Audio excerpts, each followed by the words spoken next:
Hi, folks. Can you hear me?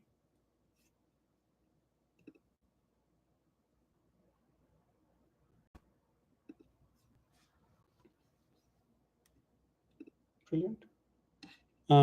Let's get started. Where were we? So what we want to do today is try and make code generate multiple images, and then from there weave together, like have it weave together a comic, like picture book, whatever you want to call it, but like basically weave together some text and images into a story form. So what I'm imagining it to look like would be just if we ask it to, the fun parts are when you can make it generate stories like personal stories. So you have your notes, you've gone through some experiences, you can ask Khoj to be like, hey, like create a storybook or whatever you want to call it of my um, my weekend trip here, or my like I don't know sailing experience there, or some whatever interesting thing you had happen in your life. You could hope, like you could ask Coach to write that for you, and it'd be interesting to kind of have personal stories written. So that's the idea, and the idea just mostly comes from sometimes when I'm asking code questions, like during my testing, document retrieval kind of testing, and it generates images. It's interesting to see right now what Coach can already do is generate an image and write like a blurb. So one image and one blurb. That like when I was playing around with that at some point, I had this idea of like it'd be interesting if we could have it weave together a story with multiple images and text kind of interwoven. Um, and then at some point, Gemini got the ability to do that. So I just know that as like it's a capability they have. I'm not exactly sure how they do it, and we aren't going to try and do like the Gemini specific thing right now, because Code already has the ability to um, like generate images, and then like using the images, like, well, not generate images, generate a image. I can only generate right now one image, and then write some prompt. We're hoping that during this 1 hour session, or at max 1.5 hours, because the past two sessions have been longer, we can get it to generate multiple images and then weave together the story, right? Again, I think we're like I'm doing less and less preparation for these things because it's getting a little taxing to prepare for these every day. But I think it's not too many components to update for us to be able to get this kind of like this feature in the R or max R.5 type. We'll be working on it, but let's get started so that we have enough time. Oh, I have not shared my screen. So let me share screen.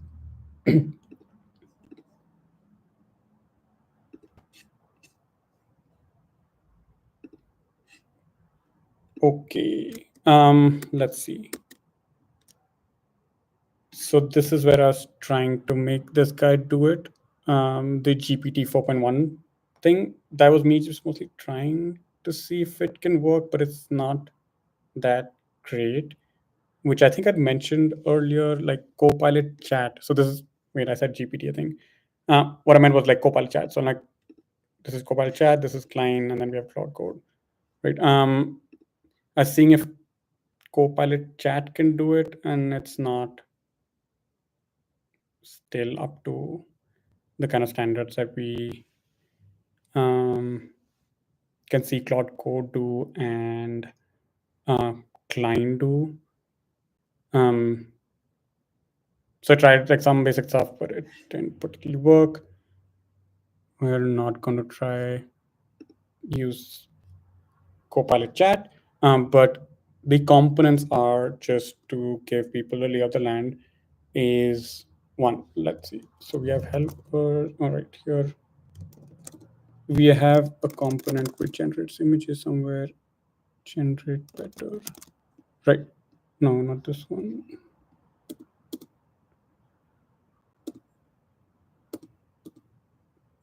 Yeah, this guy.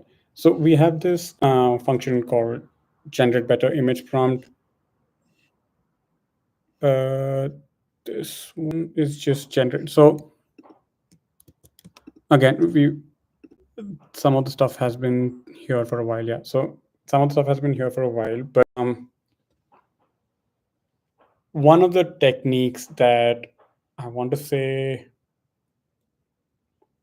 like 2 years ago, but maybe a year and a half ago. I can't remember specifically, but at some point when DALI 3 came out, I want to say, DALI 3 is a image generation model by OpenAI. They started doing this thing in ChatGPT, which was training the model. So initially, text image models were more used to, were trained on like image captions and then an image. So they could handle like a sentence or max two, because captions are relatively short, and then generate an image from that. So they're reverse trained, like, hey, given this image or given this text, what kind of images do you expect based on the public image data sets that exist with captions in them. And then like DALI started doing this thing where um, it was trained on bigger image prompts, firstly, more descriptive prompts. And the way it was done was they used ChatGPT, I think GPT 3.5 or whatever they had at that point in time, to rewrite the captions into larger prompts, um, based on the, I think based on the existing image, or just kind of expanding that prompt without any image context. I'm guessing it was with the image, but what that allowed it. So first they expanded the data set to, or like enriched the data set to have longer instructions, and then trained the model on that. So now the model could do better at longer text to image conversion. And then they started using that in ChatGPT to, when, because users don't want to usually write bigger prompts, um, they use the LLM in the middle to write a larger prompt and then pass that to the image generation model. And so that was a cool idea, and we incorporated that at some point in time. This is older, but this function does that. So it generates better image prompt from message being, I think, the user query. And it's used by the text to image function, so that you pass it the original query, chat histories, a bunch of other contexts that we usually pass around to these models to generate an image prompt. And from that image prompt, then we pass it to whichever model's been configured, the image generation model that's been configured. So right now we support image generation with Google models, Imagine models. Imagine is the name of the kind of model series for specifically meant for text to image. Then we support Replicate. Replicate is a general AI model provider, and you can use a bunch of open source and closed source text to image models. With that, stability is stable, like the people behind Stable Diffusion, if folks are aware of text to image models, they were pretty big. And then OpenAI, of course, which has the DALI models, but they're a little, I mean, they're fairly old. So I think like the right now, the most cutting edge ones are Flux models and then the Google Imagine models from what I know, but I am not tracking the space that deeply. Right. So these are like the potential image generation models we can use. We pass it the prompt, we get a bunch of like base64 encoded, or like bytes, image bytes, and then we convert them into base64 at some point in time. Right, we convert them into base64, return it to the chat API, which during the WebSocket conversion, it's in the event generator function. So what we want is, I think we'll use Cline.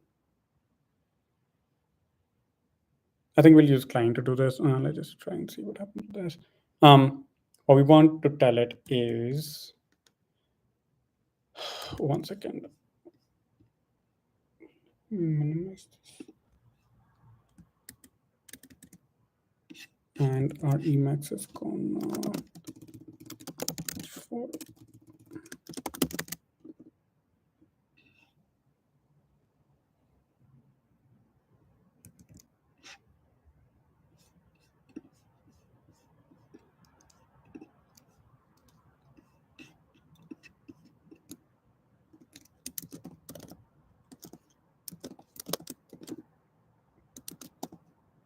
I'm just opening Emacs to show where we're at in the code before we start. Right, this is stuff from yesterday, apart from the voice chat thing, which I've stashed for now, because some cleanup required for that. I think more, maybe I'll like enable, like I'll pull that out. But for now, this is how everything looks. It's in on the feature branch on the GitHub repo, so you can pull it with the function calling, like tool calling stuff that we had added, including the grep file tool, the use case insensitive, and then the voice chat that we added is in stash somewhere here. Okay. Great. So we have a clean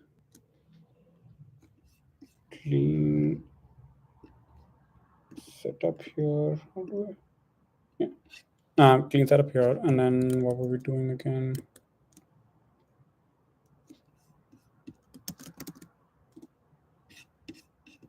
Right. Okay. So now let's see. The first set of things we need to tell the model, right? So text to image right now generates one image, I want to say, apart from like these error messages right here. You see the literal 200 is the like status update with saying like it's fine, a 200 okay, HTTP okay, and then one string. So one thing we want to tell it is like, hey, we want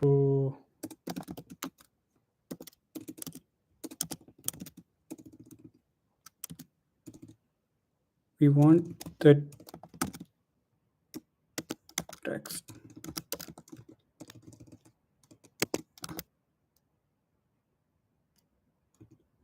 generate this guy. We want text to image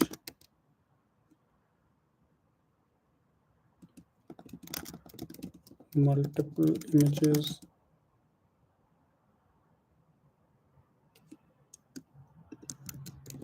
in this file to generate multiple images. Currently, what was the name of the thing? Generate better image prompt. Generate better image prompt can only creates one prompt per one prompt.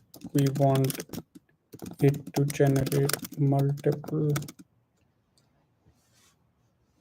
image prompts that can then be passed to the text to image. Is that what they call text to image?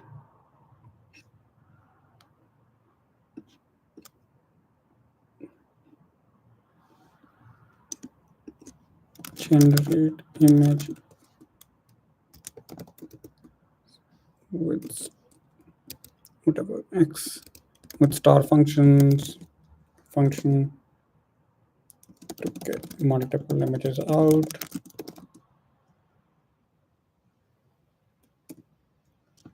This will Wait, let's just break it down and not have it do too much. You want blur text to image in, you want text to image, right? That's method function in to return multiple images, currently generate image prompt in helpers. Creates one prompt.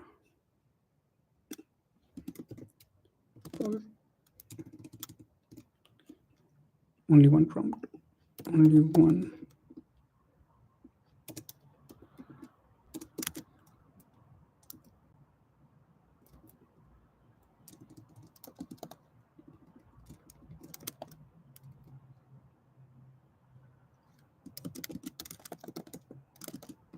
And returned by the text to image function, right? So that's the first step. Also update the prompt to the model. So there's a prompt first.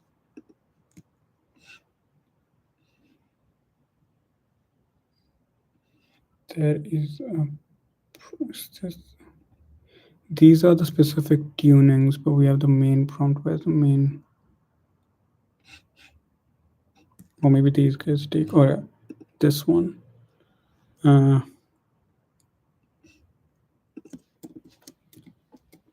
Also update with two parts to say. Also update the image generation prompt base to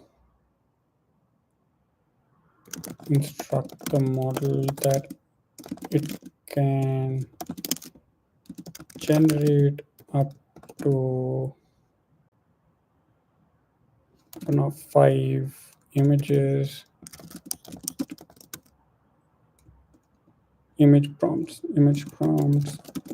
use response schema to ensure that we get back pass the response, create a response schema is passed to send message to model.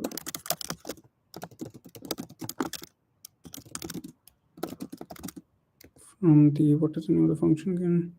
Generate better image prompt function.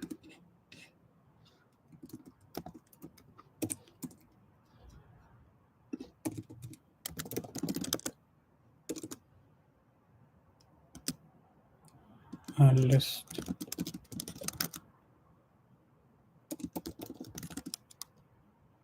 Okay, we said quite a bit. Let's just make it go and do the stuff. And I'll explain what I'm telling it. Response schema is one of the ways to, so by default, LLMs will output text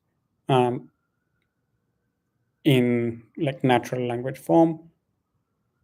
Response schema is, so there are 3 levels to structuring the responses. One was, again, initially got out by OpenAI, which, what is, I've never seen this, what's con list? That's interesting, didn't know about this con list function, or like class, the string, and then here.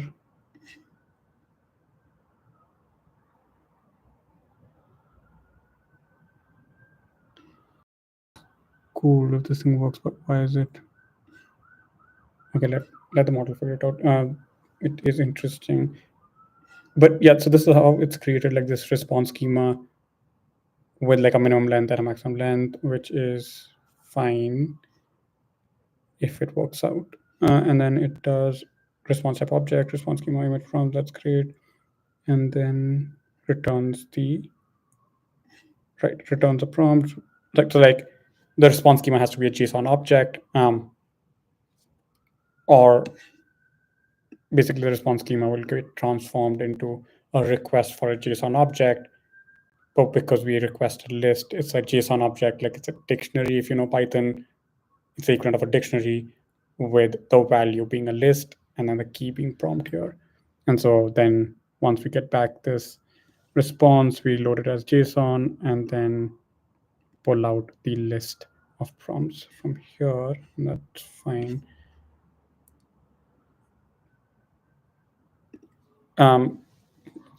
Let it go, but I hope it fixes its con list issue, or maybe it's not an issue and we're just seeing that.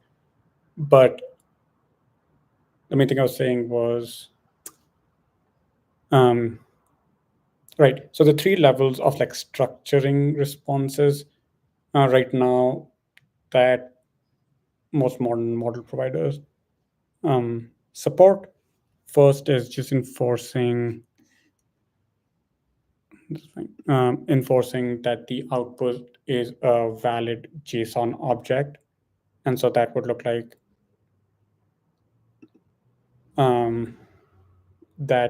like whatever like request is sent, the model always outputs a dictionary equivalent or a JSON object, if you know that.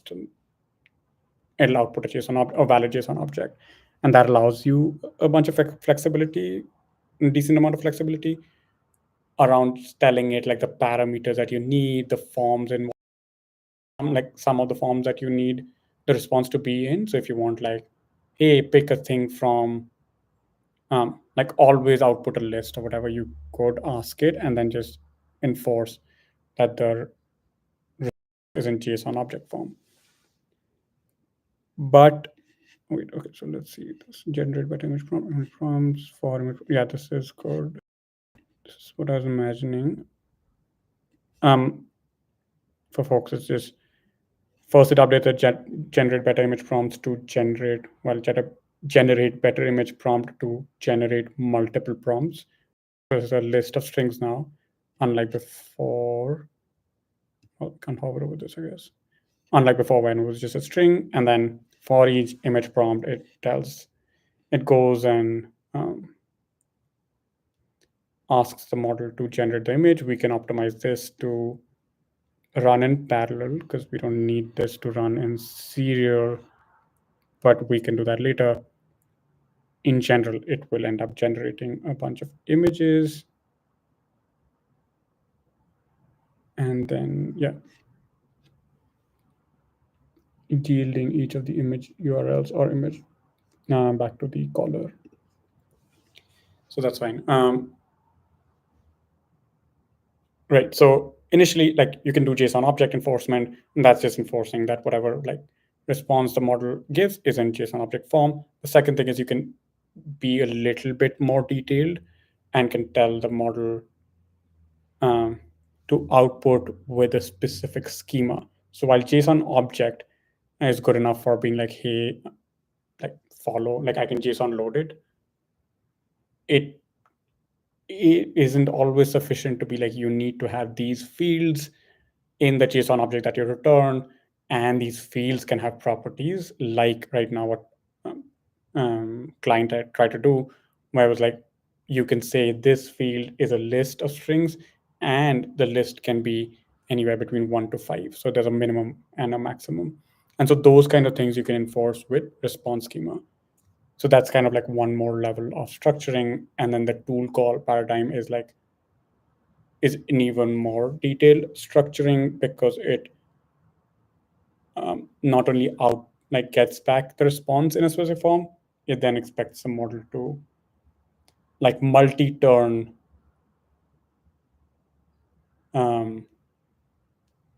choose, like basically the model's trained on multi-turn conversations with choosing a response schema, like outputting stuff in a response schema and then getting back results, and then choosing one or the other tools available, which are then defined by response schemas of their own to to decide the next tool. And that part's more tuned to like function calling parts, where there's a function name and then arguments that the function can take, and the arguments can be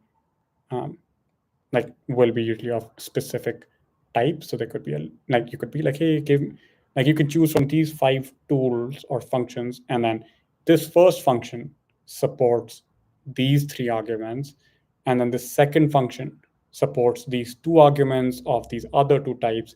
Like you can vary that up. So per function, um, per function argument set, if that makes sense, versus response schema, which is just about one standard output response form. So it gets a little bit more detailed than response schema enforcement. So like the levels of it are just like JSON object enforcement, which is the minimal formatting, then response schema, and then tool call. Okay, so it's saying it's done this thing. We saw somewhere there was, I think in helpers, that, what was it? Some con list, or the con listing works, I think, because there's no red squiggles that I see. Oh, there is. What is this?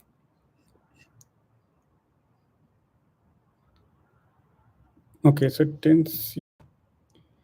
We have somewhere where we do min length and stuff.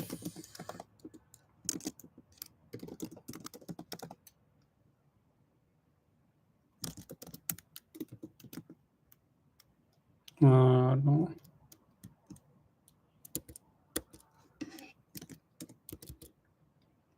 It's just a yellow call expression not allowed in type expression. What does that mean?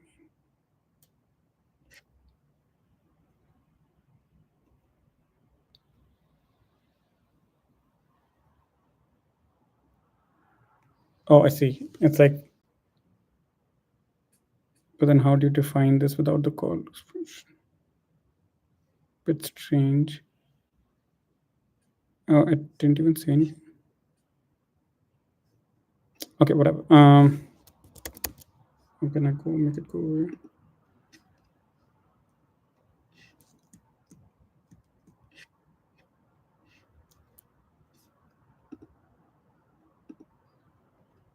Okay, let's just see what all it's done.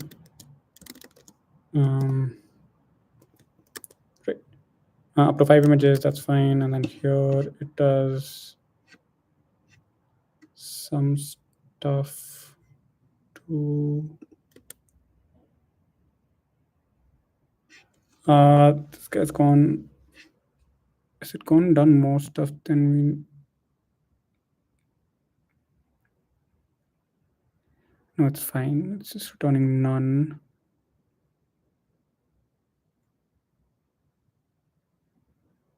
And doing a continue because we are looping.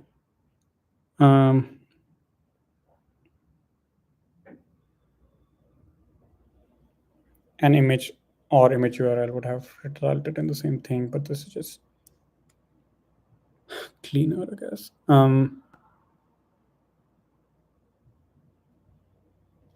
That's fine. And wait, what is this?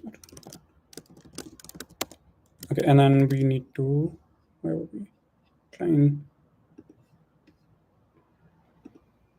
Okay, now wait, did it update the image? It didn't update the API chat. Now update event generator.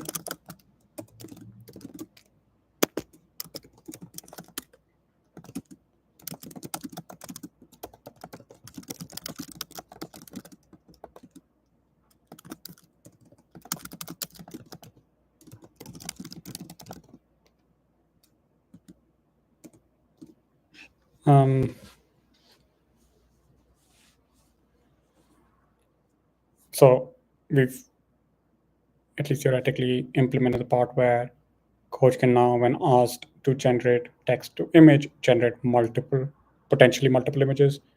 Now we want the caller of that function. This guy is called by text to image.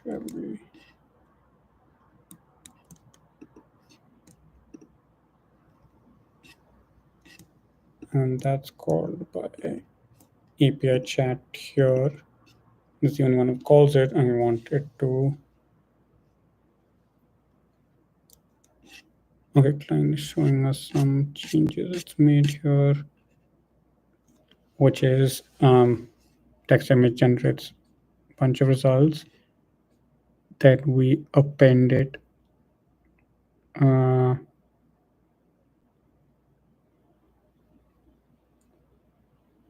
Yeah, because it yields one result at a time, so it can append it.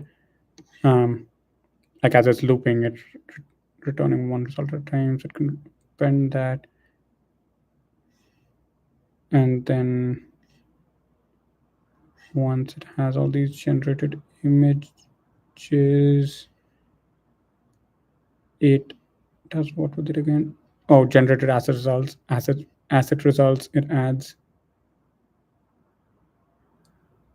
image prompts or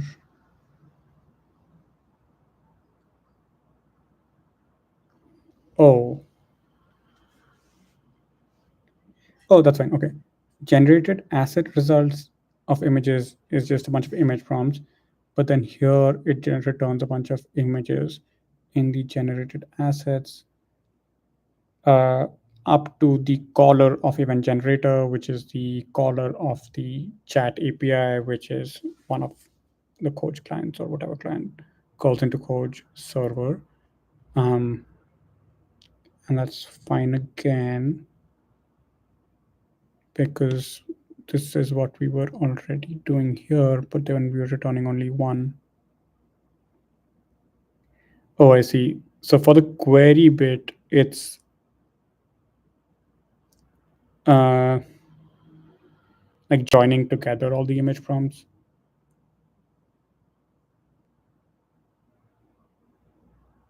And then there's this input queries append is also happening. And that is done, converted to extend, which is fine. This one should be maybe a list of queries, but I don't know exactly how this is being used, so that's fine. Let's just move with this. The main thing, well, we'll see what ends up happening on the client side. Like once we get it, what does it look like?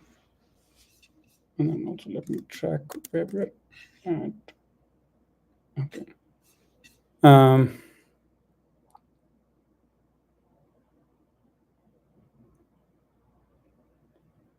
Okay, and now we need to figure out who's. I'm trying to think through what are the. Okay, so this is one reference. Let's just see who's calling it. Obsidian, the web app here.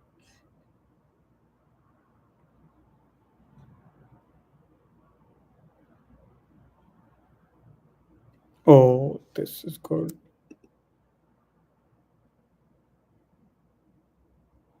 We would need to update this thing wherever it's being used. Oh, so this is where generate asset results are passed in.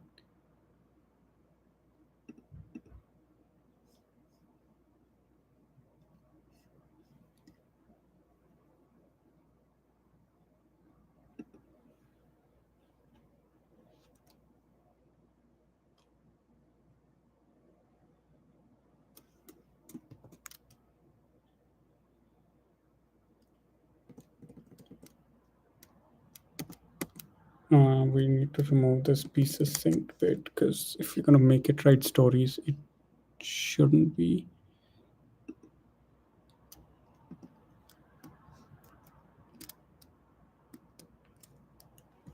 Okay, that's fine. And then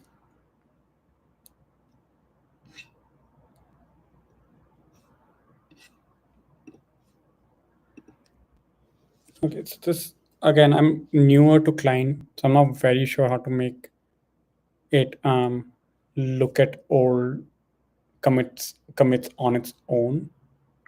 Claude Code, you can kind of just tell it a little bit. I feel like it feels more flexible. But what I want to do is not even old code. Like what I want to do is look up how. So we already render for context, we already render charts generated by the code executor inline, or we can render charts which are effectively images generated by the code execution tool. Once they're generated, we can render them inline in the final response on the client if the model references references that image in its response. So we can tell it like, hey, reference the image in your final response, and then replace like the paths it's referenced of the image with the actual image. And this is how we do it already. I have no idea right now, or like basically I don't remember at all how we did that. I can, what I want is to either like have the model just look that up on its own. Let's just try it out with this guy. So okay, great. Now we want the client to be able to, no wait, okay, great. Now we want image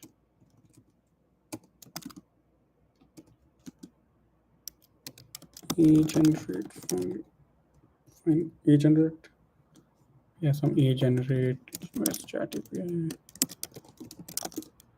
There's generate chatters, yeah.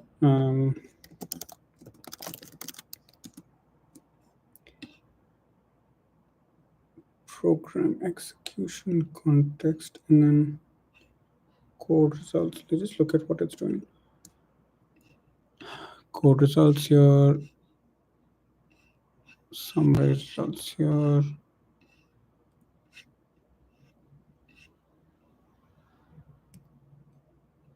Code results are passed to these models. I'll just go to any one of them. Converse Gemini. What is that? Let's turn to that here. Ask scripts follow versions when help cannot be blur, or past conversations, code execution results. There's nothing about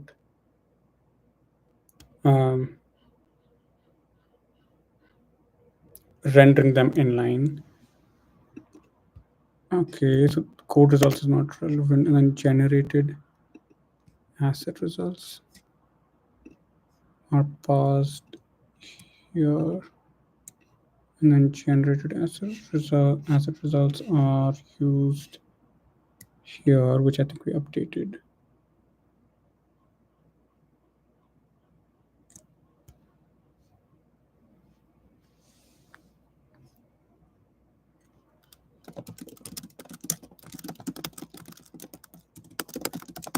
Images inline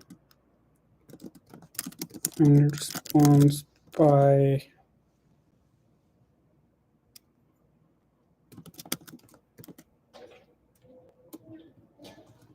file path.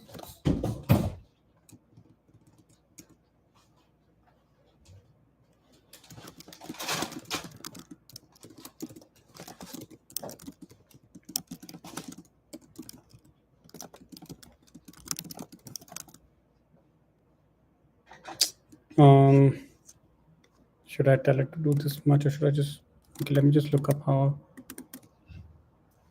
API chat does it, or like the code gen. There's a run code. This guy generates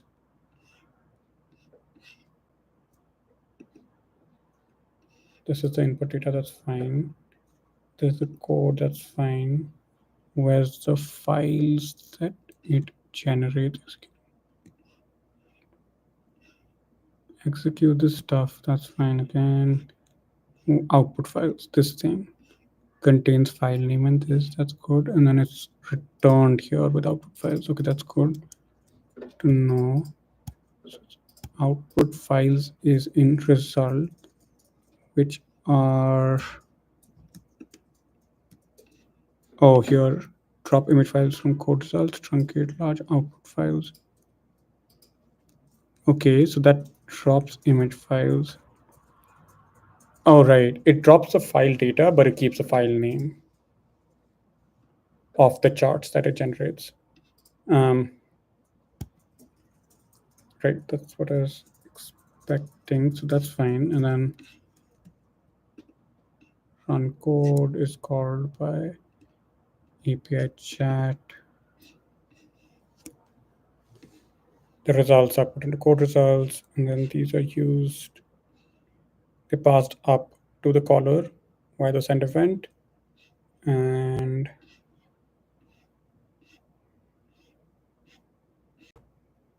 they're just okay. So we already saw what happened to code results once it goes into generate chat response, goes in here.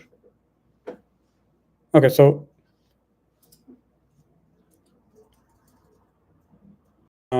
let's just search for output files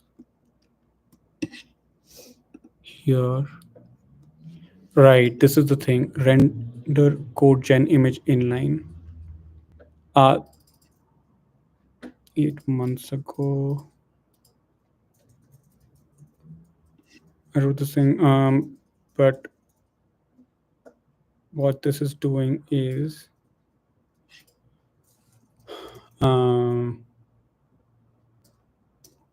oh right, if in the message, in the final message, the file name is mentioned inline, we just straight up replace it with the markdown for that file, right? Okay, so this is good to know.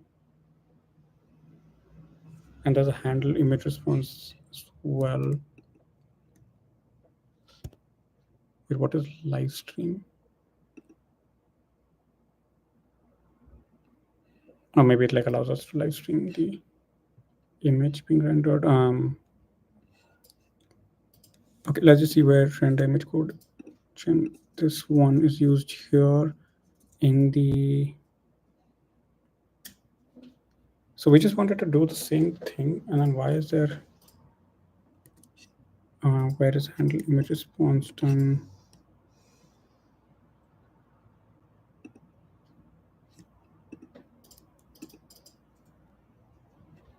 I see this one is doing it a little differently. Okay, let's just ask this guy to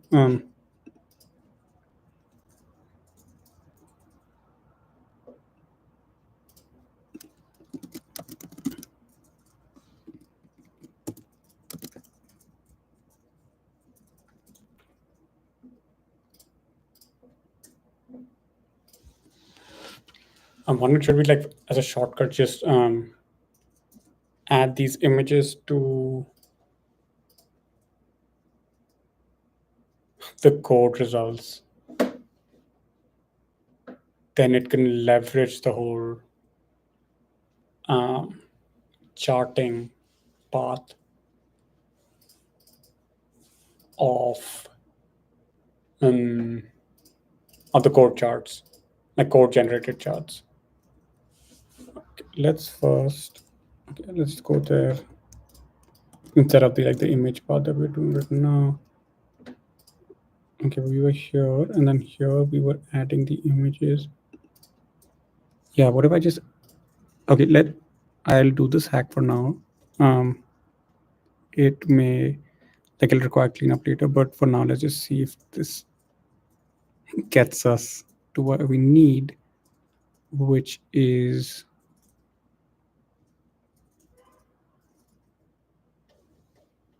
I'm wondering if this will work.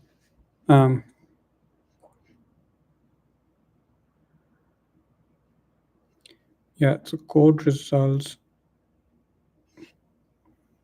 contained output files, which like an output files key value pair, and then the value of it contained file name and B64 data. We have B64, like base64 encoded data for the images. So we just need to add like a file name to output files, like structure it in a form which works for code results, and then return it as code results. Okay, let's try this hacky thing.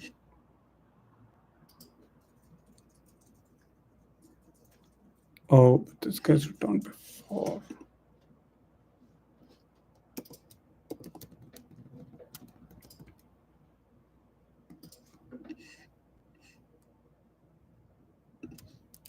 Okay. We are doing a bit of random walk here, but let's just do that. Let's see how that goes. So code results is here. What's the problem? It's fine. And then code results are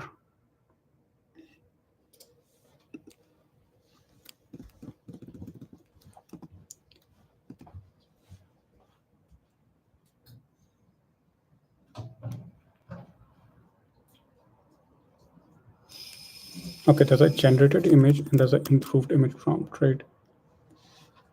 There's a generated image, there's an improved image prompt. Let the image improved image prompt be as is, and that the generated image is passed back as a generated asset. And instead of that, if we were to wait, let me just stage whatever changes this guy did before we go about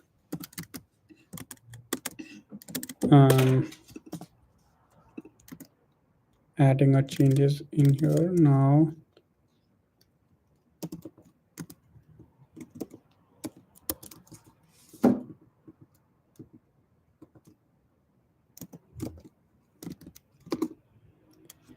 Now let's add it. Instead of doing it here, don't yield the results, we just add code results.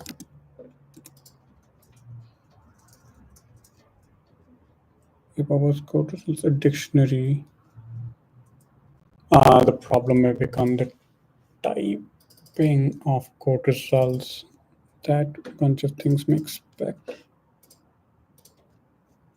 What is the type of code result?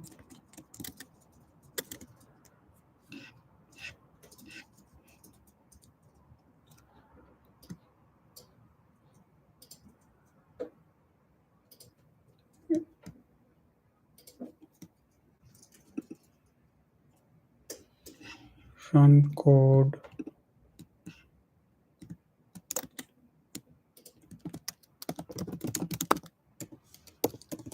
Run code, gets result.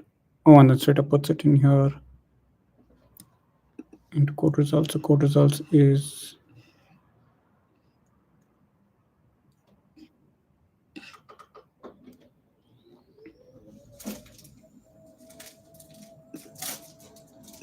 basically this form. Code is a string and results is then the other part, and then there's a query. Yeah, we can do all that if you're hacking it. And then this guy is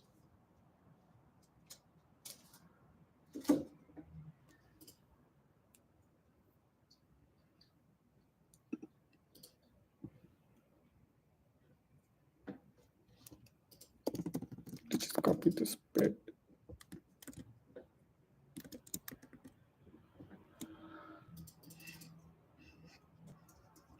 Okay, it's gonna be very jank.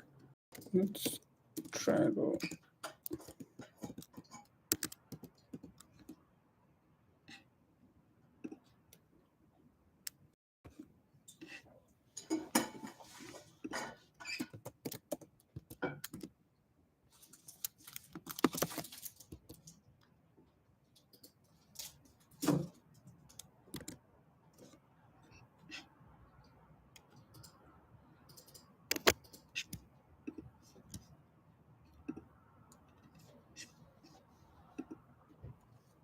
Oh, and then cleaned and then result. So we just get out the results from that, which is okay. So the output files are the only, like, that's the level at which we get stuff back. And then let's just look at what execute code sandbox does. Right, this is what we basically do some cleaning, and then we get back this. We don't need to do the rest.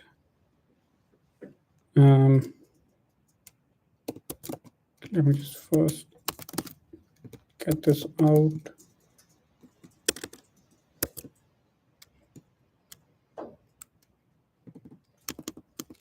And then here we can put improved image prompt.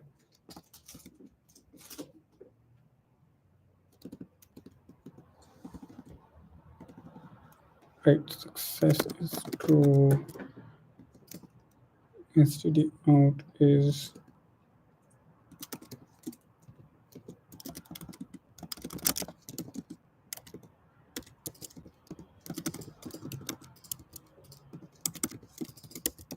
and then this bit.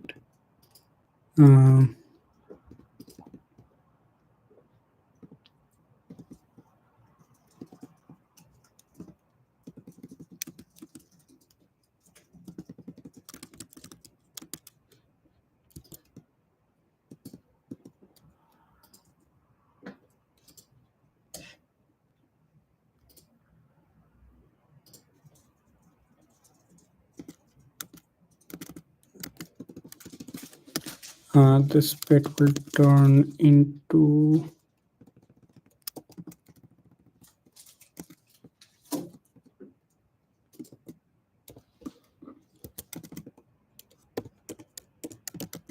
we'll add this to code results at the end of the loop.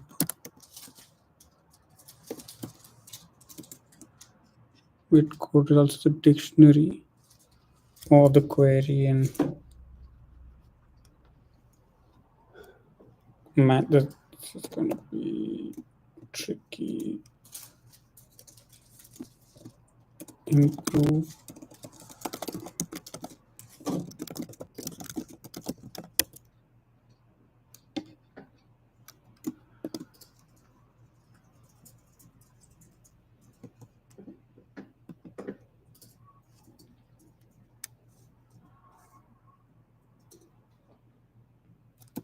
okay, that's what we do at the end. And then here what we do is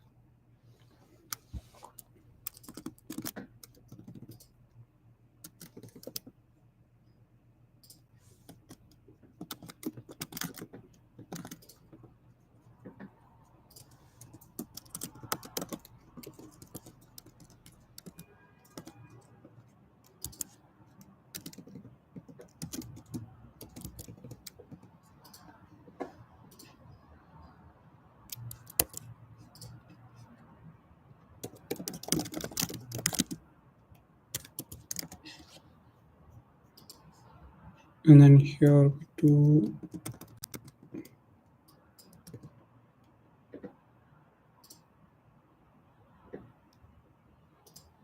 close enough, but we don't want to do this bigger thing. I'll just put an ID which is based on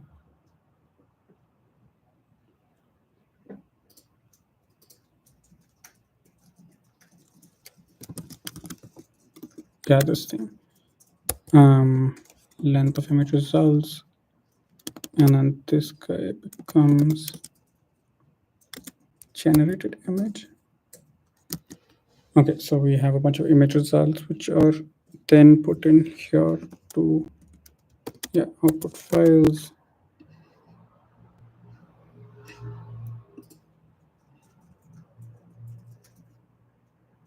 And then once we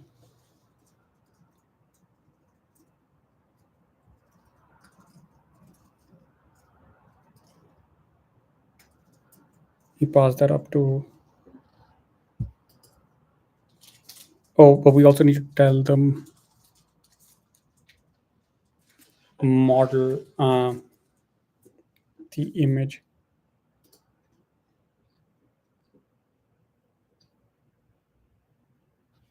File name, which we added where again here, but we haven't told anyone else. Well, we don't need to tell anyone else because it's in code results and that's going to the model.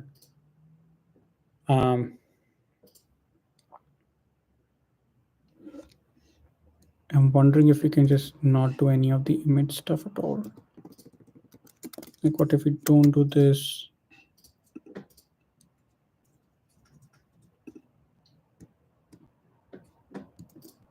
Wait, where is this guy used apart from? Okay, don't do this, and then don't do this. Like, don't do any of the existing image flows, just do this. Like, get the result, status code is used here, improved image prompt is used here. That's fine, they're not used anywhere else. And then basically to the model, it looks like we generated a code result, and hopefully the rest of it works. It's fairly jank, but I'm trying to get this, like, basically do the minimal amount on the web client portion to get the to enable like the inline image rendering. And we are at 1 hour already. The pace I'm going, we're gonna be increasing the time we do these live stream unless I keep things short enough. Where were we? Okay, so it started this, and then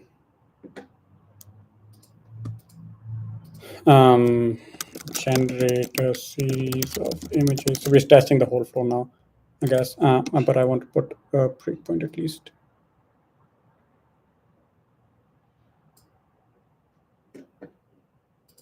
Well, at least here.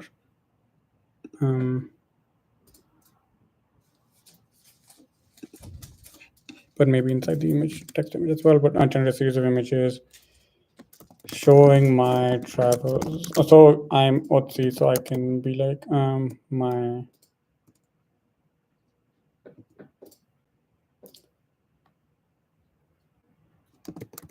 depicting my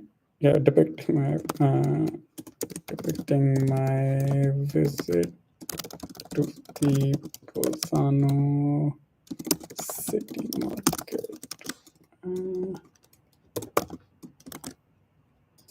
Let's see.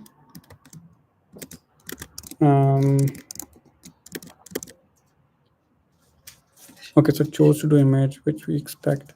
It's enhancing the image prompt. That's maybe where it can fail because we've done some updates there.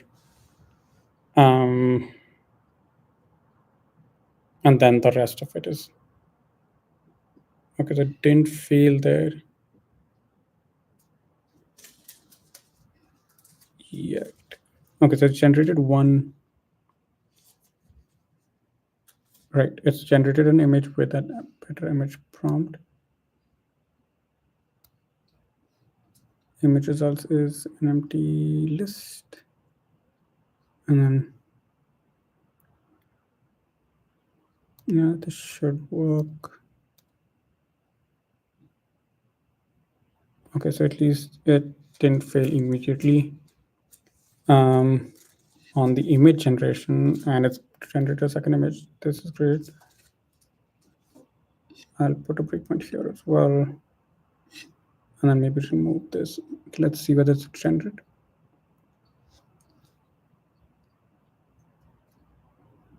Oh, this is neat. At least the text. I don't. Okay. Wait, but did it know what happened? Yeah, it found some stuff in the Bolzano city market. This is great. Okay, so and now we failed. Why did we generate image with Google?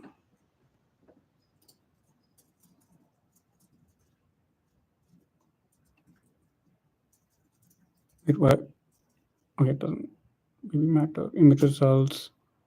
Okay, so we have 3 images with file names: image 1, image 2, image 3 webp, and then 3 hopefully different.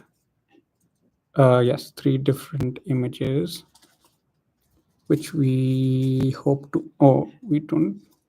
Yeah. Okay. Code results is a dictionary. Let's go here. Okay, that's fine.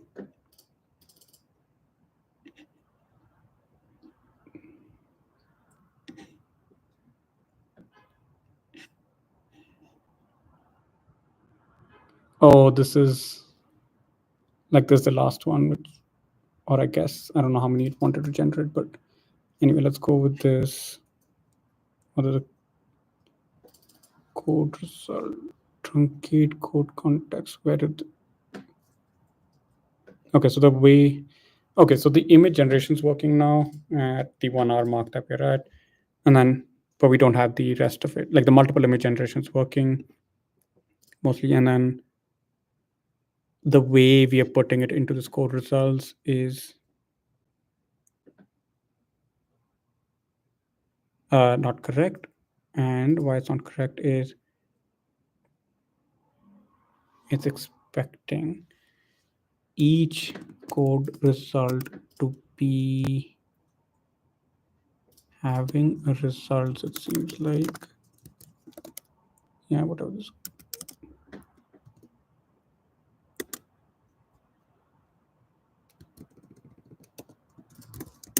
Okay, and then each of them can have output files, right? And that's correct. Okay, let's go again.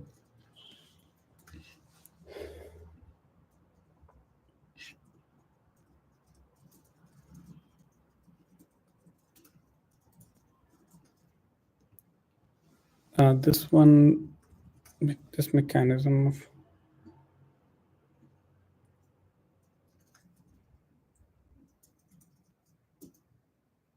maybe just should call this defiltered query instead.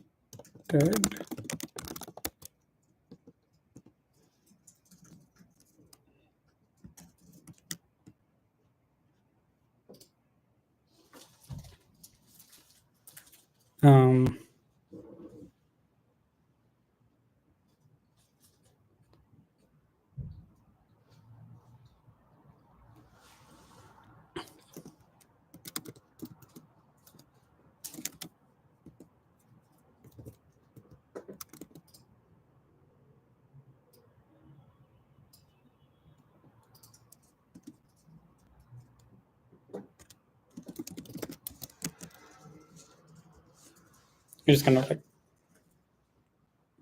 telling the model it's like, and the code's not relevant, and then the result is for the query that you asked, the user asked. Well, like not you, to the model. It's the query is the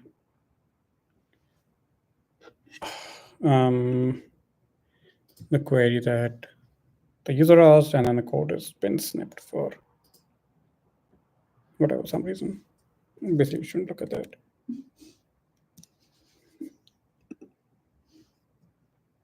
And then let's go again.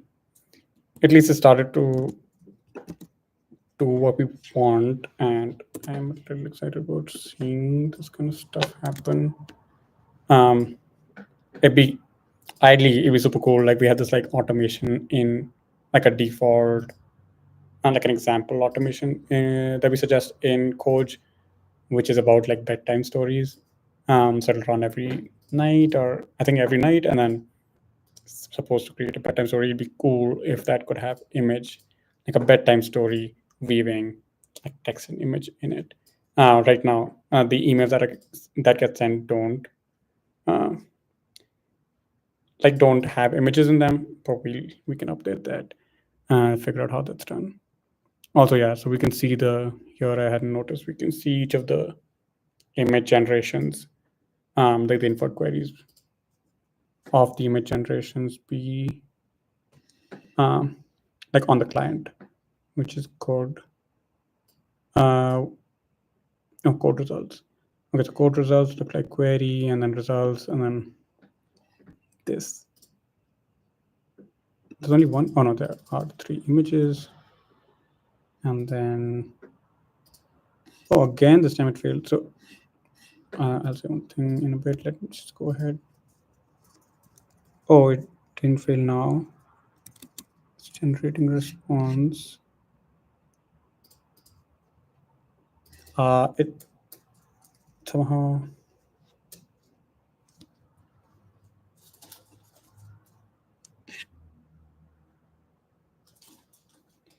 Oh, it said somewhere it's told that the image generation failed or something, I guess. We look in, in this program execution context. Maybe let's not do that. And then continue. The good thing I am realizing right now, I think an episode or two ago, I had mentioned how we use a seed, like a Khoj LLM seed, that we can set, which tries to make these models behave deterministically for like a given prompt. They do the same kind of stuff. At least with the Gemini models, I'm right now seeing, and it wasn't true before, but these are, I'm seeing them be a lot more consistent for the given query, outputting the same thing. And so that's nice for determinism for us, because then we can verify fixes or expected behavior in our tests and stuff much better if we do that. If it does follow deterministic paths. Not sure what's changed, but that is encouraging. And so that's why I think also the same prompt may be getting generated, and potentially Google's AI thing would be image generation thing may have problems with it potentially.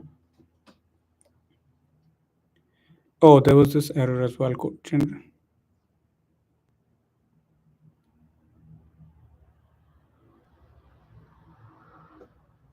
Okay, there's this other error which we hadn't noticed yet, which is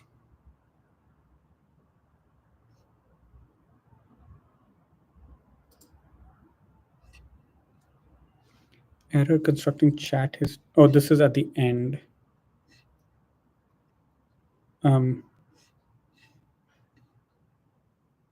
But it may be okay, let's just let this guy go ahead and do its thing, and then let the chat message model.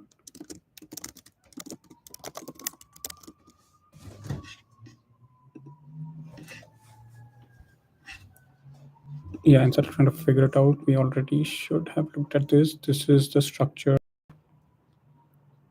Output success is true, Boolean, which is fine. std out is optional string, std error, and code runtime. It's an optional thing, so that's still fine. And code context file is file name b64 data.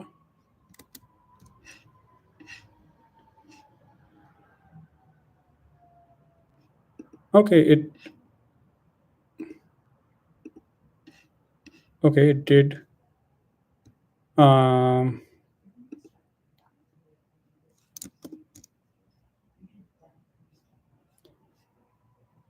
Like with the mechanisms that we've done, it did. Just look at the images. Can we see them? I don't think it's downloading. Okay. One thing is it tried to reference the images.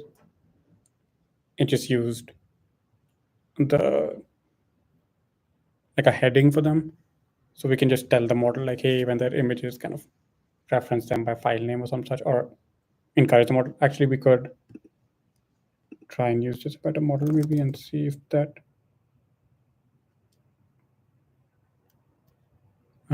works out on its own.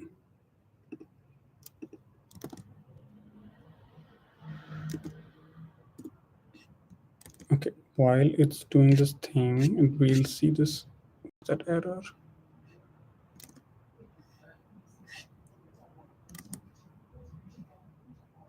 Yeah, this is the error. It says field required.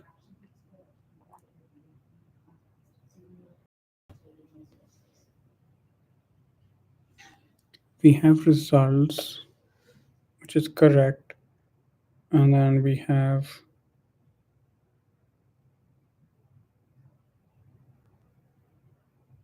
code is not within the results. Right. This is the problem in how we've made this. code is outside here, and then results contain success, STD out, STD error, standard out, standard error are like terminology. This is standard output, what's written to standard output, and then if you run a command, there's an error. It's usually written to standard error. So the code sandbox returns stuff in this form. And then let's let it go.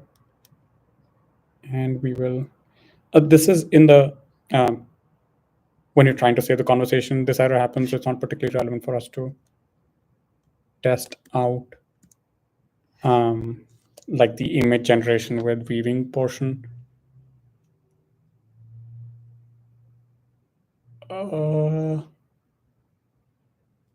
Oh, this is, it referenced,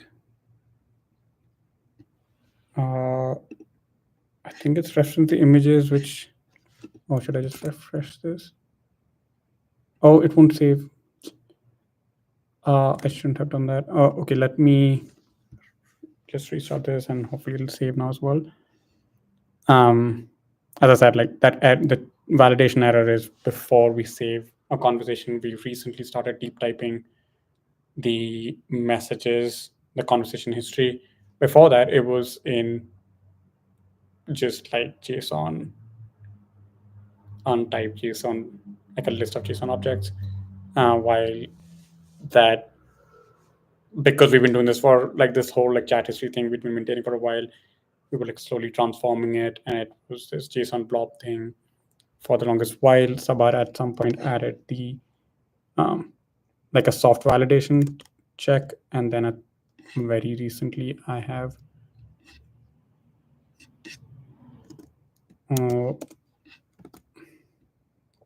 started enforcing that. And so that's what's throwing this error. What was my question?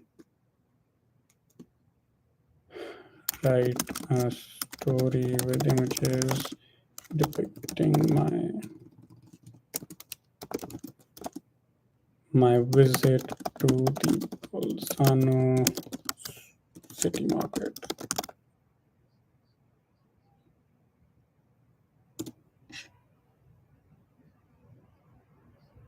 I hope like this works. I don't want to test the multiple image generation bit and not the model getting my point, which, well, given 2.5 Pro, it should get the point. Yes. And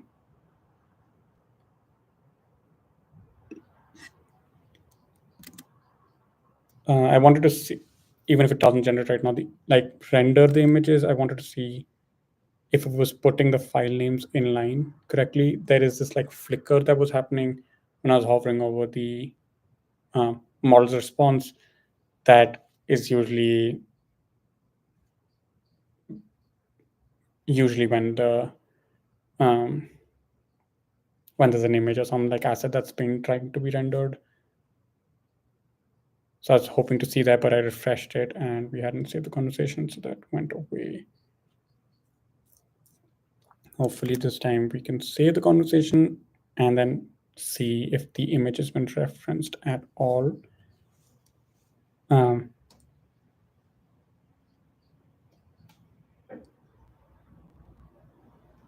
and like, yeah, with 2.5 Pro's found, it's not.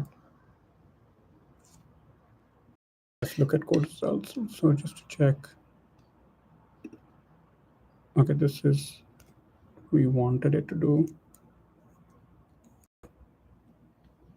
At least to save the conversation. Hopefully that works. And then we see if the image generation, like inline referencing images, the model is already doing, and if not, we can encourage it to do that. Right, so you see, I don't know, yeah, so like it flickers. I'm not sure whether folks can see that, but that flicker indicates to me there may be an image. Okay, that's not. Oh, cool. There is an image here. Image 5, and it's saying it could not load the image, but the image is mentioned here like we wanted with an alt text, which I don't know where it came from, but that's awesome. Okay, so it did reference the image. Let me just oh, right. I forgot to check, but I'm guessing the conversation got saved.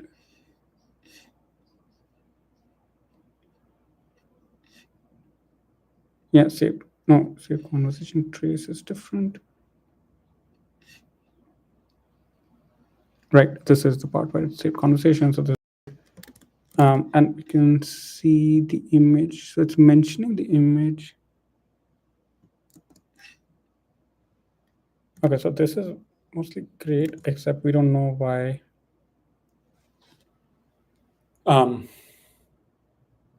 How this is different from what code results is doing.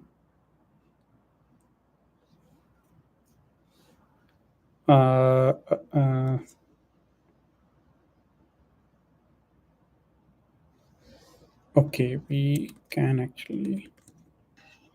There was this. Where were we? Some render code. Yeah, gen image inline.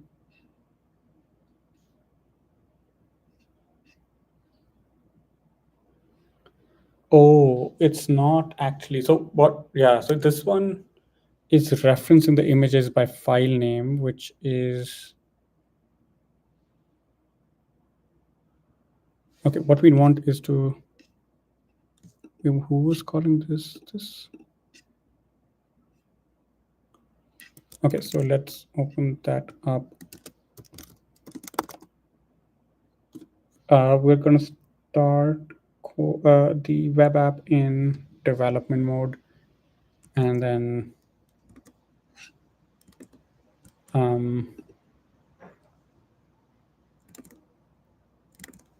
that'll make it easier to kind of step through stuff and debug.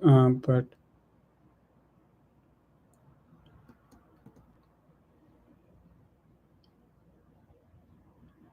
basically want to see if this guy gets triggered. There's no conditional for this to trigger. Is there? No. And then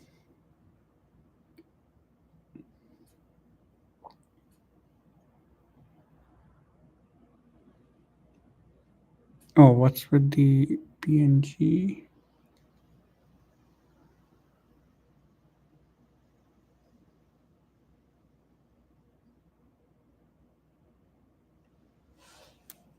What if it's just some?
I just added this just to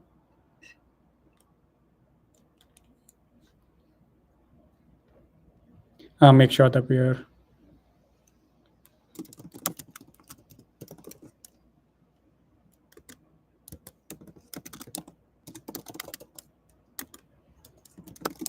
just want to put a few debug breakpoints.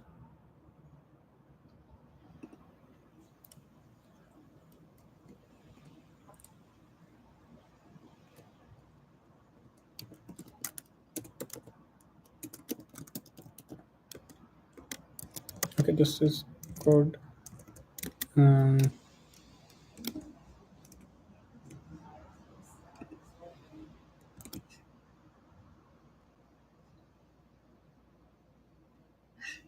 Does it get replaced during the... Let me just open another thing so that we don't lose.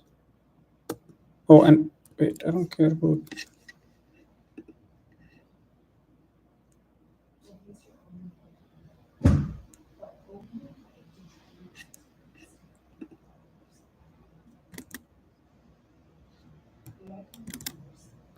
Stop button, stop.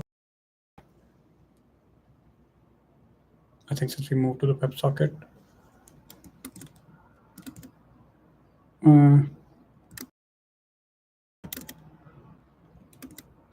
like we moved to using WebSockets on the web client, which I think we did like last episode, I think. We are going to reach an hour and a half. I want to hurry up with this thing. Let's go. And then switch to 2.5 Pro for now. And in this new conversation,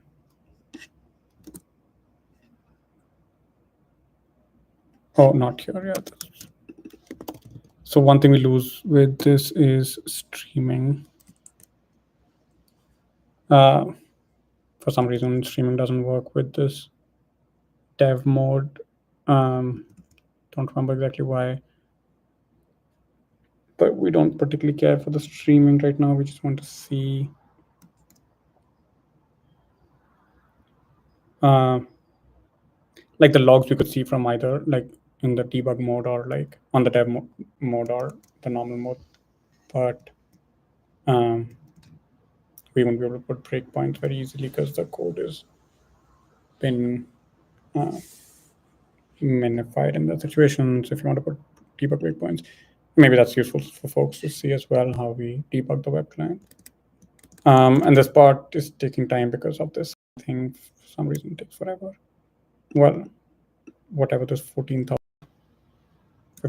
modules bit is, maybe the reason. Okay, we have this, and then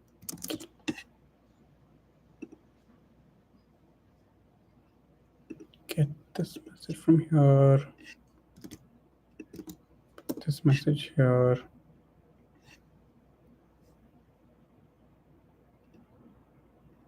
Oh, this console log happened with the objects.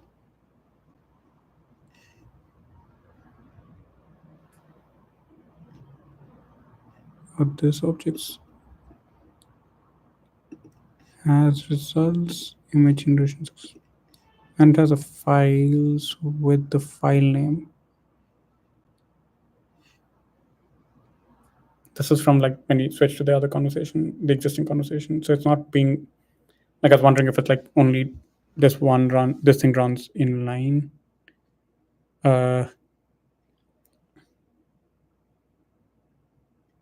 Wait, why did it disappear? And the WebSocket closed. Wait, what happened?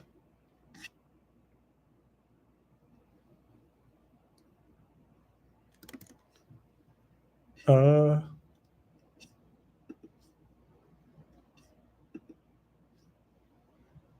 little strange.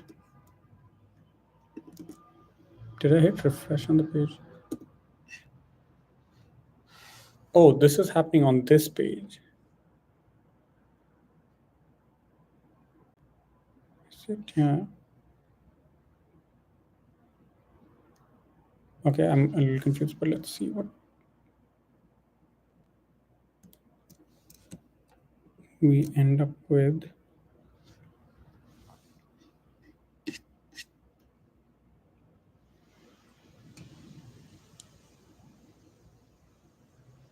Wait, is it even generating?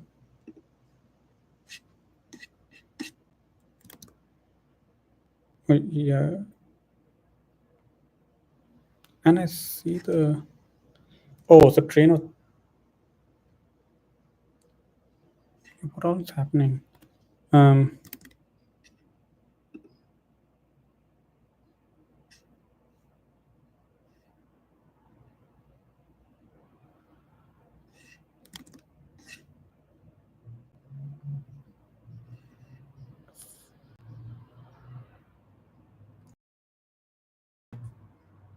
okay.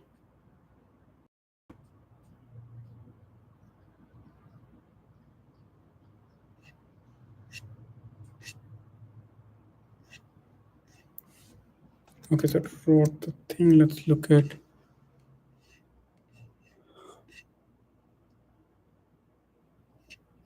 Can we have these errors go away? And then can we filter to rendering?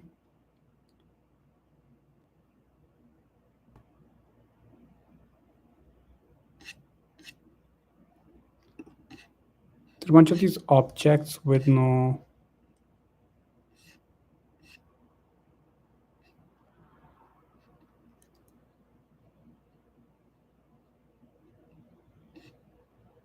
Oh, it didn't even do that. Okay, so, well, maybe not as deterministic as we like, but we didn't get to check the.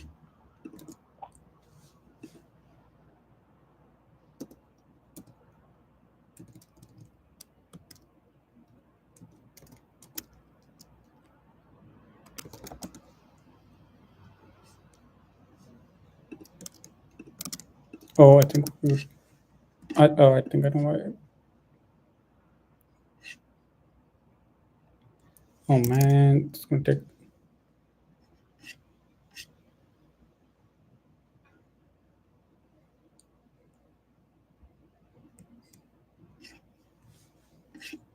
Hmm. I think we were using 2.5 Flash as our like basic base model for like the train of thought thinking, and then 2.5 Pro for um,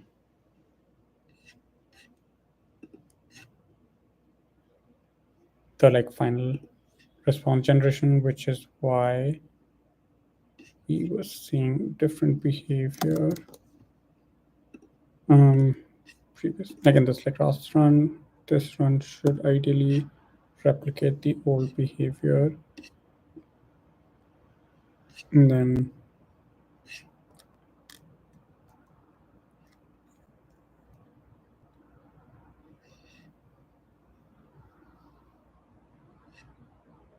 maybe the WebSocket thing allowed this to start showing the train of thought. I've kind of forgotten maybe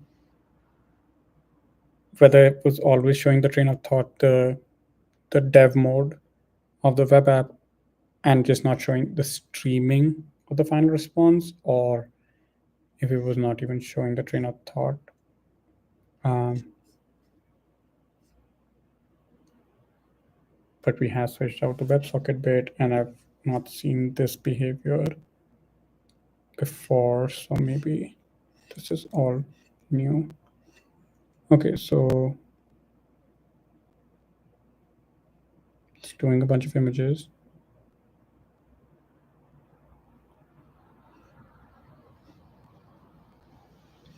And yeah, like having them, we don't need to do the debug breakpoint here, but having the images be consistent would be the a problem.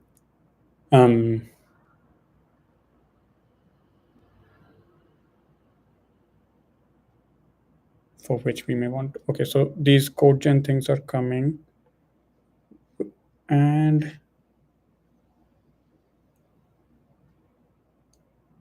what's happening here? There's a bunch of errors, I guess.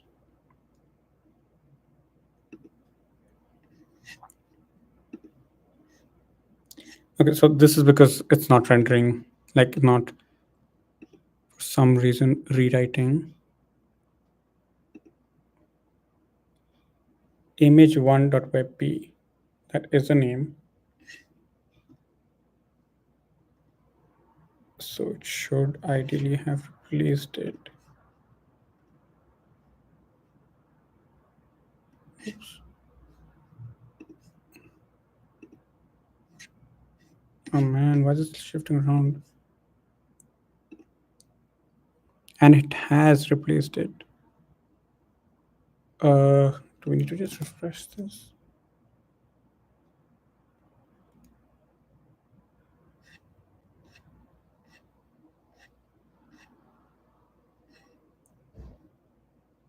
Why is this not?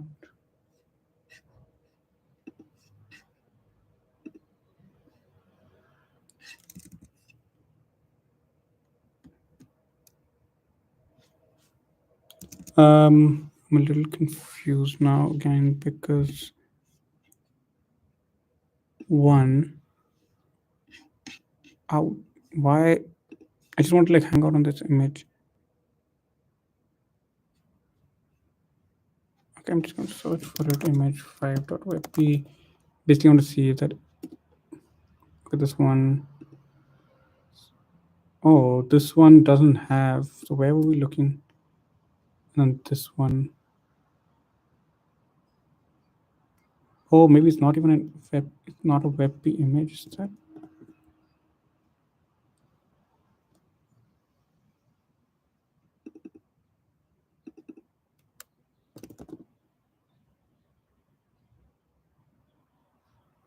Could not load the image.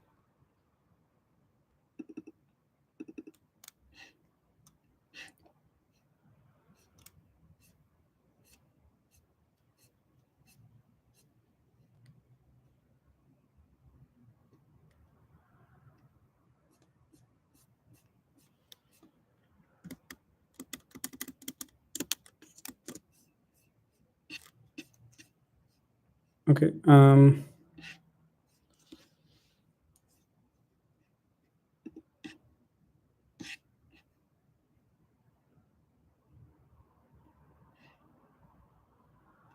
It's a little unclear to me why I have some weird. I don't know that's weird, but some feeling about yarn dev potentially not working with images, or I'm maybe just hoping, but it's a little confusing why the images are not getting rendered, given that they are seeming to have been replaced. They seem to have been replaced with. Oh right, yeah. What happened here is at least. So one is the model can reference the images inline when the chart is created or when the image. I don't know whether like during ImageN, but at least when a chart is created, it can reference the image inline. But if the image is not referenced inline, the web app will add the image to the end of the messages. So you see the charts irrespective at the end of the message or inline. And so that's I think what's happened here. But even if the inline stuff has not gotten identified, like yeah, I don't know whether the inlines are got identified, but like the last bits should be. The strange thing is that it's not. Even here, it's maybe I need to just put this on the side or something. Dr. Wright.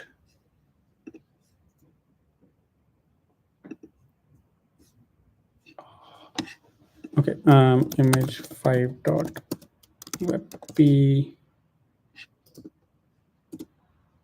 All right, yeah, so that's here it reference the image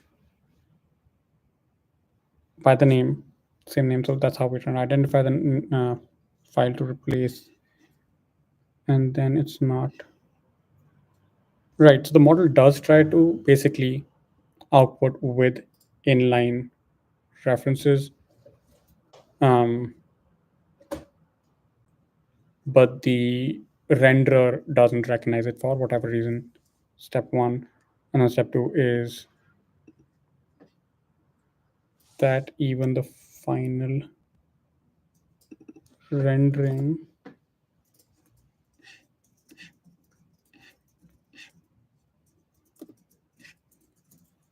is not, I was just thinking of a second.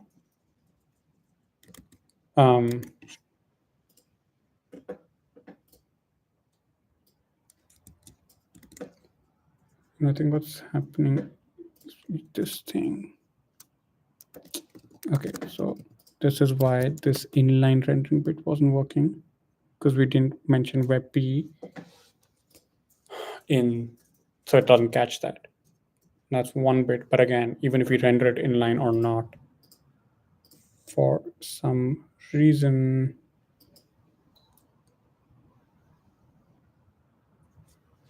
wait, we changed something here, right? Oh, we did this here, and then there was another place, yeah, in chat message.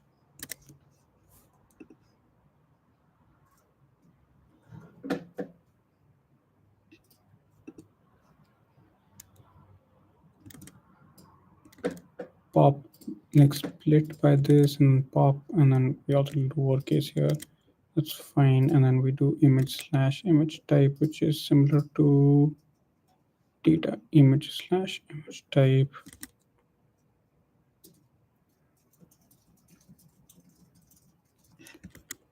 Okay.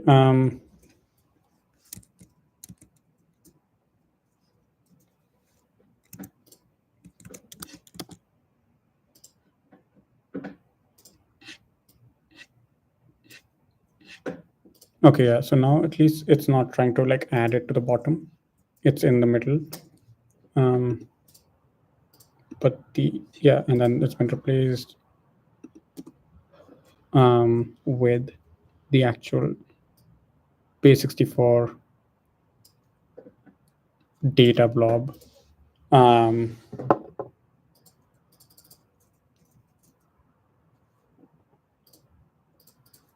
I'm just wondering, one difference seems to be like WebP wasn't what was supported by default with these. For like the charts, I'm not sure exactly what could be different about using WebP versus the others.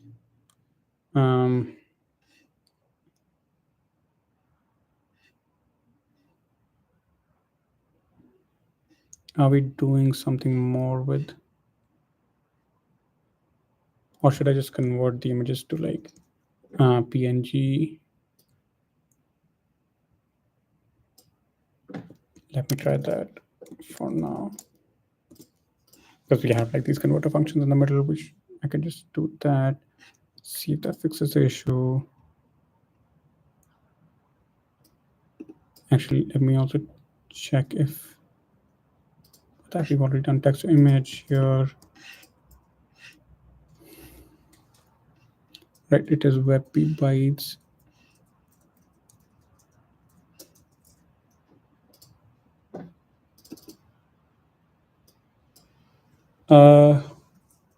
This guy is returning. Wait.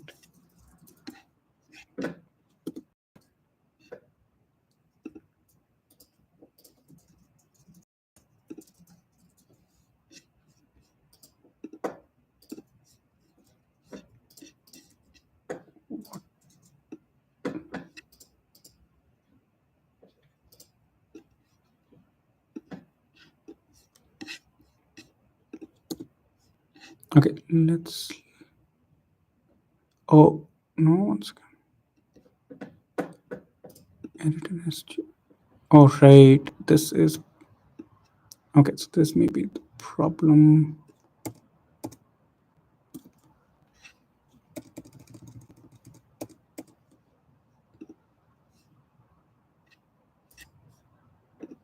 Yeah.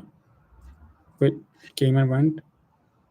Okay, but anyway, know the problem. This is cool. Okay.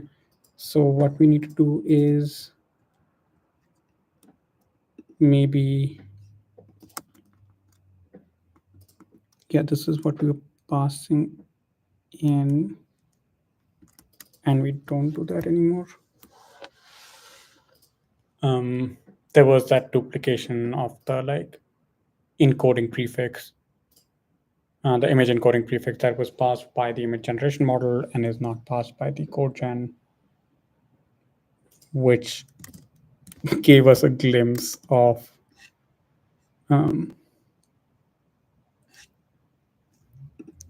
like a tiny glimpse of what we want to see, and then it went away. But we at least know that that thing was that idea was problematic. So we will now rerun this. Okay, let's do this again and hope that we can now finally see a story.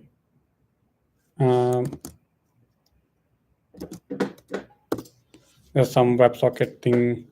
The WebSocket change we've made.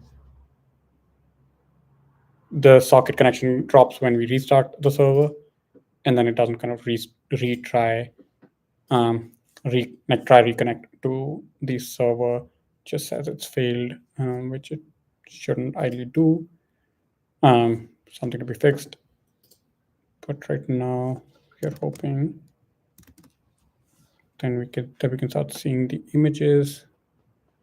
The change we did was, again, this is a little hacky for now, but we were trying to get it to work. Some other things I'm expecting to change, like expecting we'll have to shift, is just the consistency of the image generated. Oh, I think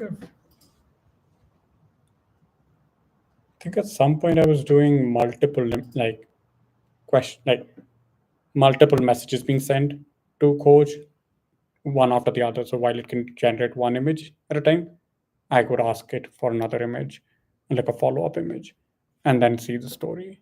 Because I know this, there's like the snippet in my head around needing to tell the model to be consistent in like the person that is generating, so that across the images, oh nice, we have something. I don't know why it's not nice. This is awesome. Oh, I see. That was just because it was generating the images while they'd been put in. Oh, this is awesome. Okay, so I think we can, let's see what the story goes.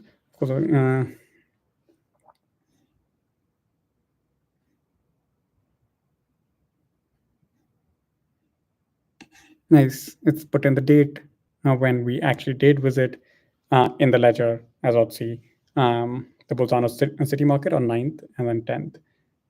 And you arrive with valuable. Yeah, and then we do trade this. So this is cool. It's weaving in the actual story.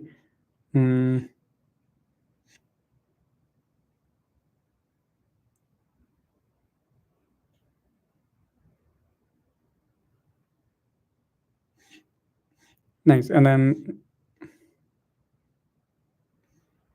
yeah, sold this. It's cool because like I think he got 50 cowrie shells, and they've showed that. This is awesome. And then, oh, the person is pretty relatively consistent, which is awesome. Didn't expect that, at least in these two images. Like has the beard, has the, well, the haircut's different, the face is a little different, but at least compared to my expectation, this is a lot more consistent. The clothing is similar as well. And then, okay.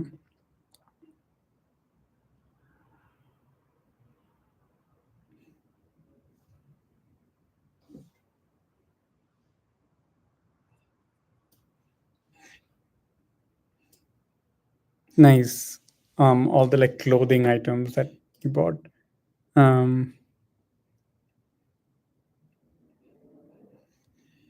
well, they've shown a goat skin legging, I guess. I'm not sure exactly how that's supposed to look.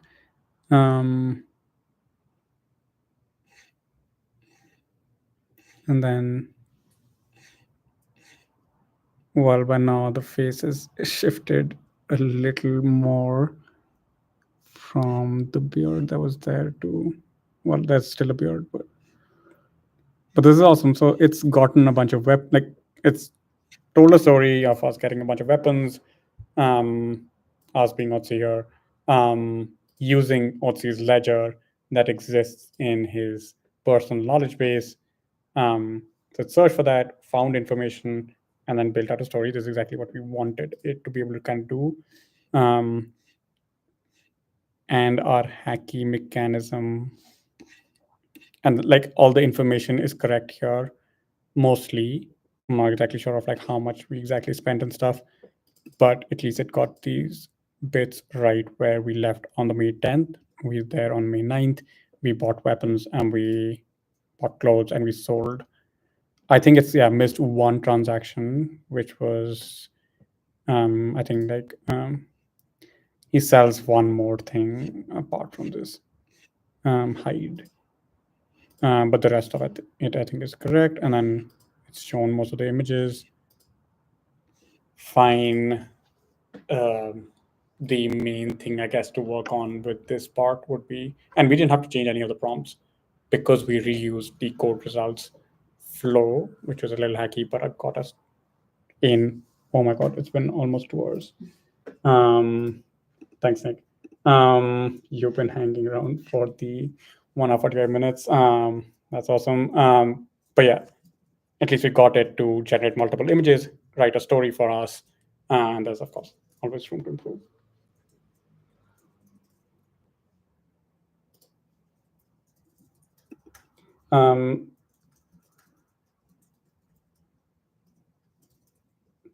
Yeah, I think badgering the LLM to, again, the one time wherever that tidbit of information is in my head, I think is from whenever I like tried it with multiple queries. And from that one try that I'd gone through, asking it to be consistent, like in the image description of the person was good enough to improve the consistency. But again, humans are we have a lot more of a discerning eye of humans. And so while that'll increase consistency, if you're actually wanting, like it depends on your quality bar, but if you want a high enough quality bar, then there are a few mechanisms by which we could do it. So like first answer is just like, yes, just badgering the LLM to be consistent and describe any people or figures or whatever it is consistently is good enough to improve the character consistency.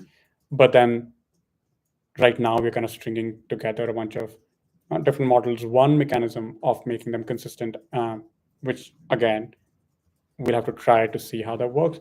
But one is Gemini models, as I mentioned, can do this image generation and text and then weave them together themselves. And I feel like one, that'll help. Second,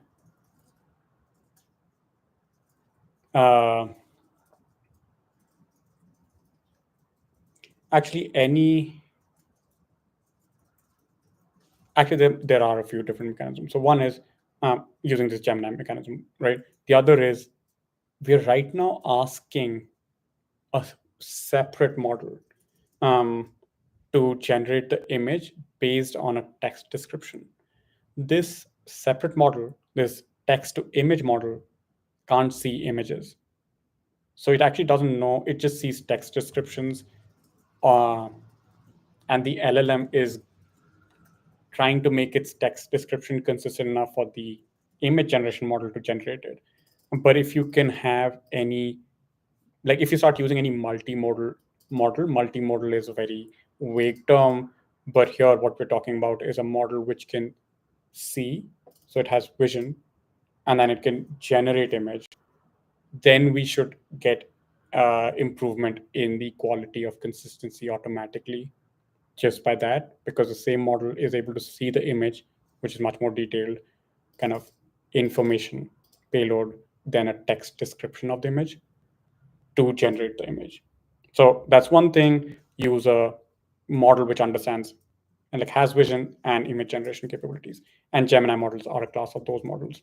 And then second is we can also use the new, I don't know, like last month or something, these OpenAI models that came out, which generate images in like in the non-diffusion fashion, like more like a transformer model, line by line, unlike the standard models, image generation models, which do it via this thing called text diffusion, which is basically from random noise they generate the image. So they're like different, but the OpenAI models are capable of seeing the image in much more detail and then generating much more consistent things. So we could use OpenAI models, we could use Gemini models, or we could use vision plus image output, any model with that capability. Those are three mechanisms of improving the quality of consistency, apart from the simplest fix, which will work across, not fix, but like improvement, which is just improving the prompt. Cool. To recap, what we did today was Khoj. The starting point was Khoj could generate one image and then write a short text description of what it generated. What we wanted to do was extend Khoj to be able to generate multiple images first and then weave them together into these like storybook forms or comic forms or whatever you want to call them. And so we were able to get that working. We updated the chat API. Thanks, Nick. We were able to update the chat API. The image generation, like first we updated the image generator to generate multiple image descriptions, like text descriptions of images to generate instead of just one. Then we use that, like those multiple text descriptions to generate multiple images. And then once we generated those multiple images, we gave it to the final chat response generator, the final step where the model generates like the final response you see here. We just gave it that, and we minorly changed the prompt to not to tell it to not be succinct. And as a response, we leveraged or we kind of piggybacked on Khoj's existing ability to render charts in line when it generates charts via like when it generates charts by running code. We just leveraged that, piggybacked off that, and put the images into the code results instead of the image results, and then pass them up back to the client. And with some minor tweaking and a little bit of debugging, we were then able to get the images rendered in the story form that you can see here.